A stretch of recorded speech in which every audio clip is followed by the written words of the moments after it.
Kenapa ginjal itu harus selalu butuh air putih? Karena contoh nih, kalau halaman kotor,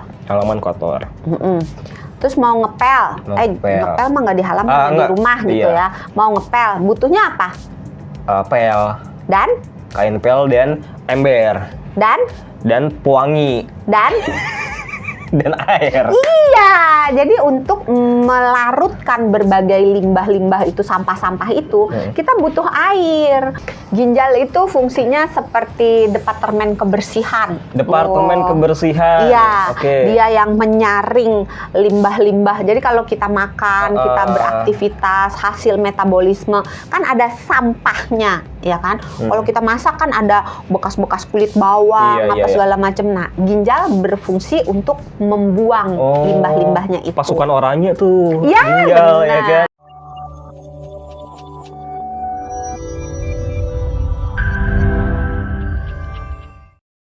Kalau kita bisa tahu nggak sih, Dok, kalau ginjal tuh kekurangan air putih, kita bisa tahu nggak? Atau kalau mau tahu tanya tuh ginjal. Ya.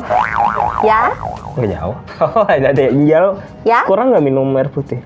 Kurang. Aduh. Tahunya gimana? Apakah tanda tubuh memberikan sinyal-sinyal, tanda-tanda? Mau nyanyi tanda-tandanya, tapi takut pecah nanti kameranya. Jangan ya, kalau Dokter Santi nyanyi pecah nanti jendela dan kaca. Jadi kalau misalnya tanda-tanda, kalau kurang minum air putihnya itu cuma sedikit dan tidak berkepanjangan, itu biasanya badannya tidak memberikan tanda yang jelas, paling agak-agak lemot dikit gitu ya. Beneran loh, beneran. Terus kayak capek dikit gitu. Kalau dibiarkan lagi, maka akan masuk ke dehidrasi yang mulai ke ringan sampai sedang. Itu rasa haus muncul. Bibir mulai kering, kalau anak-anak nangis nggak ada air mata, terus mata mulai cekung, air ludah mengering, lidahnya kering gitu, buang air kecilnya sedikit, pekat, bau, warnanya kuning gelap, terus kulit-kulit mulai kering. Nah itu udah mulai tanda-tanda bahwa kita kurang minum. Karena saya tuh pernah baca di mana ya, kalau manusia itu bisa bertahan lama tanpa makan, tapi nggak bisa bertahan lama kalau nggak minum air putih. Itu waktu kita siaran lagi. Iya, itu berapa lama sih manusia tuh nggak bisa bertahan tanpa minum tuh? Ada ini nggak, ada penelitian? Saya ingat saya 49 hari tanpa makan ya. Kalau itu kan tanpa makan, kalau minum cuma hitungan hari ya, ya.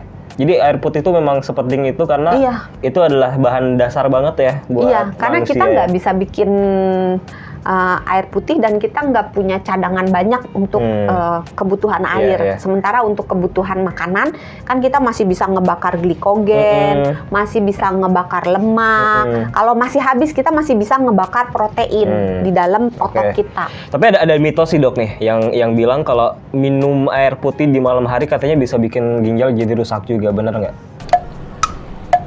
Kenapa minumnya malam-malam? Nggak tahu, makanya mungkin haus kali kebangun.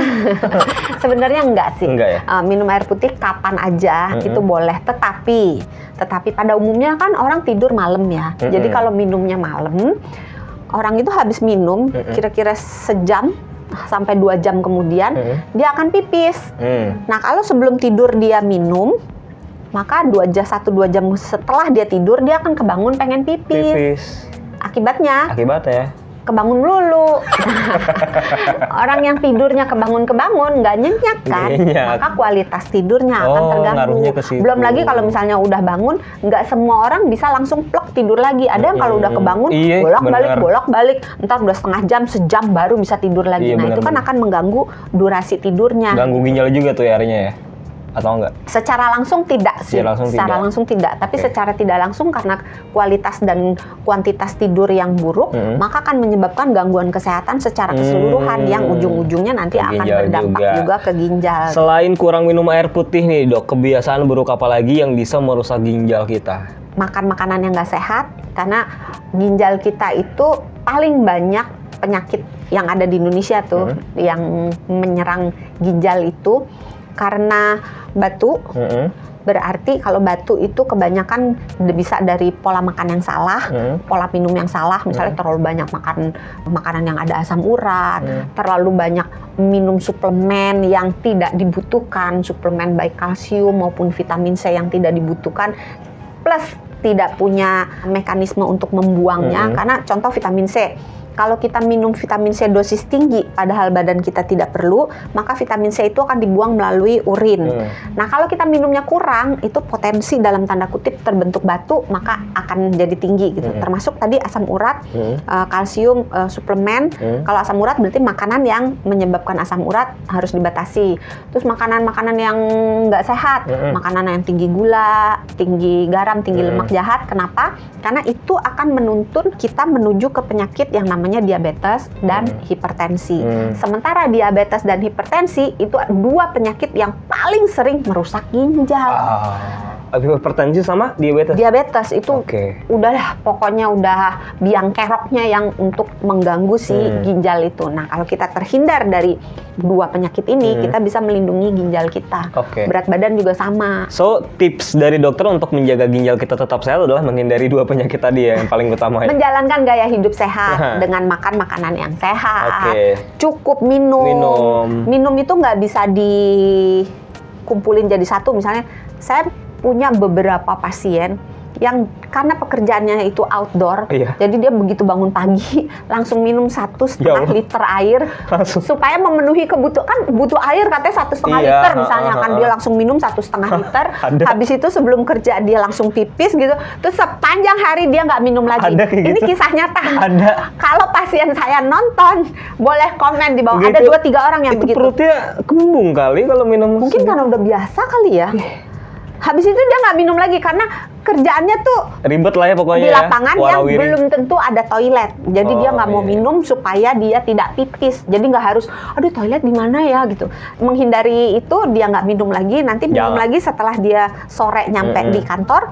Minum lagi. Jangan yang kayak gitu ya. Itu nggak bisa. Ya. Minum itu tidak bisa rapel. Iya. Jadi harus dicicil. Tidak bisa diakumulasi. Mungkin 1-1,5 jam minum kira-kira mungkin 100-150 cc. Jadi dicicil sepanjang hari gitu. Terus tadi makan udah benar, tidur juga harus cukup supaya badannya itu tidak.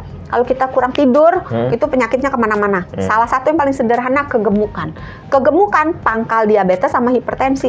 Diabetes dan hipertensi ujungnya ke ginjal. Gitu. Jadi tidur, terus kelola stres. Terus menghindari merokok, minum minuman yang beralkohol, minum minuman yang bersoda, itu terus makan makanan yang kalau kita hobi makan yang olahan, yang banyak pengawet, banyak aditifnya, pewarnanya segala macam itu juga mengganggu si ginjal. Wah, itu kalau pasien dokter yang minumnya di rapel, itu kan pasti langsung kebelet pipis tuh ya. Makanya dia akhirnya dirapel kan. Nah, kalau kadang saya juga sering ngalamin sih ya dok ya. Kalau misalkan nih minum terus kebelet pipis, misalkan nggak mendukung nih, nggak ada toilet atau apa, ditahannya juga suka lama biasanya. Ya bohong, kan? Toilet tinggal jalan dikit. Ya enggak kan, ini kita bicara di mana gitu, misalnya lagi di jalan atau di mana, nggak sempet gitu kan, biasanya ditahan. Di kendaraan. Iya, di kendaraan atau di mana kan bisa ditahan, dan kita nggak tahu kan nahannya, ada yang nahan sampai setengah jam, juga ada yang sejam. Nahan pipis tuh sebenarnya apa sih efeknya dok? Sebenarnya nggak baik ya, pipis itu jangan ditahan-tahan. Kalau pengen pipis ya pipis aja. Disegerakan. Tapi kalau cuma sekali-sekali sebetulnya nggak apa-apa, karena ya kan susah juga ya, nggak boleh sama sekali gitu. Kalau sekali-sekali nggak apa-apa, tapi usahakan tidak menahan pipis gitu ya. Kenapa? Kalau misalnya, karena kalau kita menahan pipis namanya kan sampah. Kalau sampah kita tahan, lama-lama jadi bukit. Jadi bukit sampahnya. Kan ada mitos yang bilang kalau sering nahan pipis jadi batu, itu benar nggak? Metabolitnya sih, karena itu kan harusnya dibuang. Kalau kita nggak buang, nanti bisa aja dia makin kental di dalam, atau kumannya makin banyak. Kan kumannya bisa menikah dan punya anak berkembang biak gitu kan. Maka kemungkinan dia merusak di dalam tubuh kita, menyebabkan infeksi saluran kemih itu jadi lebih besar gitu. Makanya disegerakan. Kalau pengen pipis disegerakan. Kalau misalnya mau pergi kemana-mana, Misalnya kita tahu, oh ini mau naik kereta misalnya, oh pipisnya susah. Sebelum berangkat pipis dulu gitu. Atau enggak ya bekal botol aja lah ya. Jadi kalau misalkan Arjun Kalau perempuan bisa, sekarang ada alatnya. Oh, ada alatnya Ada, ya. Ya, semoga ginjal kita sehat-sehat supaya kerja kita juga Mantap. optimal, mantap, semangat ya. Punya ginjal sakit itu susah. Susah ya. Dan kalau kita udah sampai situ, kita menyesal itu terlambat. Walaupun- Kenapa? Kenapa? Karena penyesalan itu selalu datangnya Dia di belakang. Kalau di awal namanya Pendaftaran. pendaftaran. Tapi kalau Anda yang mau nungguin konten-konten selanjutnya dari Kamu Sehat, silakan di-subscribe dulu aja. Jangan lupa di komen, like, sama share juga. Nanti kita bakalan bahas apa lagi. Pokoknya stay tune terus aja. Kalau gitu kita berdua pamit. Jangan lupa jaga kesehatan ya, karena Sehat itu mudah, sehat itu murah.